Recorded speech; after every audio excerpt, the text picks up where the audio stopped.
Следуваат најновите вести на Слободна ТВ. 5 училишта во Скопје денеска преку мејл адреси добиле закани дека во нивните објекти е поставена бомба. Дојавите, како што потврди од МВР, се доставени до СВР Скопје и веднаш по добиените пријави се евакуирани учениците и вработените. По добиената пријава од полициски службеници се преземени мерки за безбедно евакуирање на училиштата и во тек се антитерористички проверки и се преземаат мерки за расчистување на случајот, наведуваат од МВР. Според извори на МИА, едно од училиштата е Раде Јовчевски Корчагин, а неофицијално станува збори за гимназиите Орце Николов, Никола Карев и Јосип Броз Тито и Асус Боро Петрушевски. Испораката на топлинска енергија за Скопје тече без прекин, соопшти АДСМ.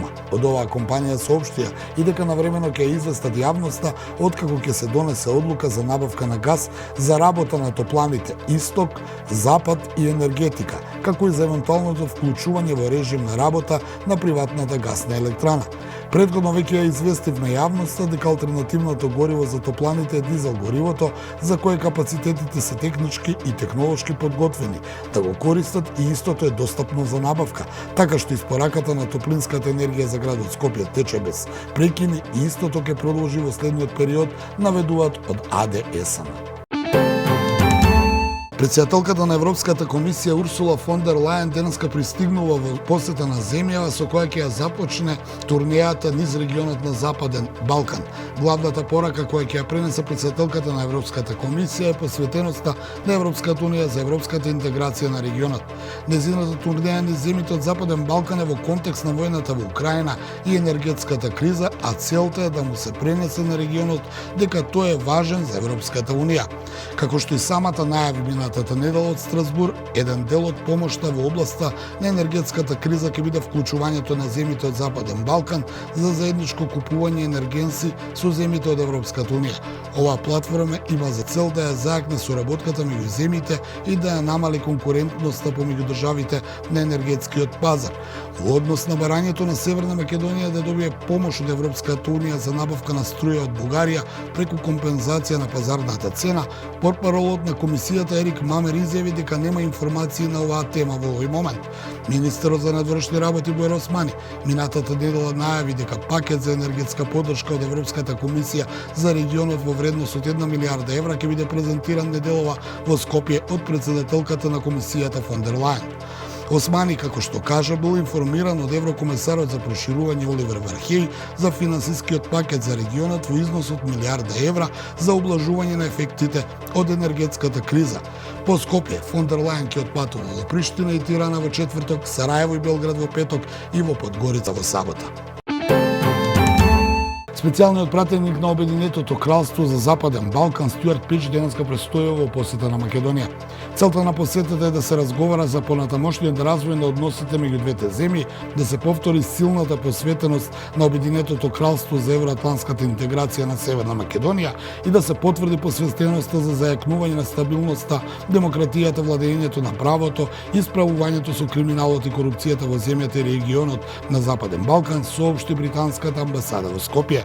Стюарт Пич попладне заедно со министерката за одбрана Славјанка Петровска и британскиот амбасадор во Скопје Метју Лосов ќе присуствуваат на примопредавањето на донацијата на Обединетото кралство, која вклучува 14 мобилни единици за обука на припадниците на армијата во урбана средина.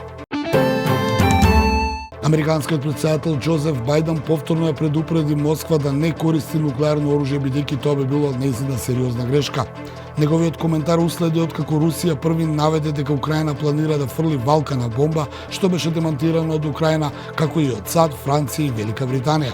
Директорот за комуникација на Советот за национална безбедност на САД Џон Кирби во понеделникот изјави дека нема апсолутно никаква вистина во тврдењето на Москва дека Украина планирала да активира валкана бомба, а потоа за тоа ја обвини Русија.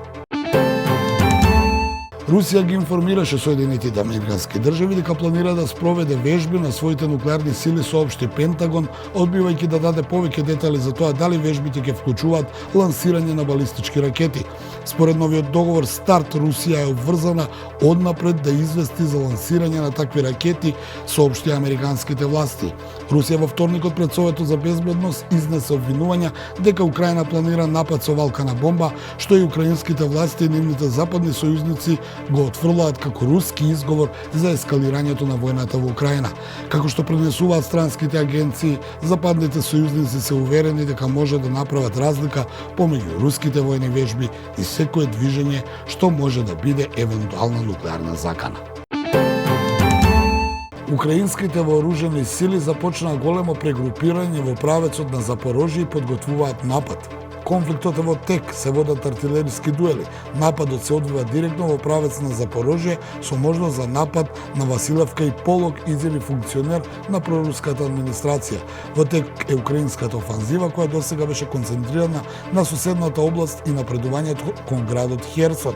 Претходно британското и украинското разузнавање соопштија дека руските сили се подготвуваат за најтешката битка во стратешки важниот јужен регион Херсон. Ги следавте најновите вести на Слободна ТВ.